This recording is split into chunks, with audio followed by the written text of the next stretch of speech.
oveen. Keikallekin pääsin, sain olla bändissä, mut yleisökin huomas, mä olin kännissä. Kun et onnistunut viihdyttämään, niin Allahan atta siitä kappimaan. Viihdytyksen riski on likainen tiski, ja jälkipyyki pahin koko Suomen maan. Kun illalla mä hukun taas, häpeän täytyy ryhtyä pulloa taas avaamaan. Viihdytyksen riski on likainen tiski, voiko tässä enää yrittää uudestaan?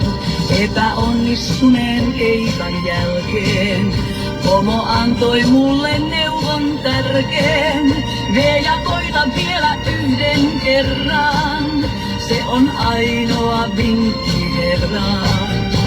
Mut toisen keikan alkuun paljon jännitti, mun täytyy ottaa tosi isot kännit, niin luulin juoman kautta laulavani paremmin.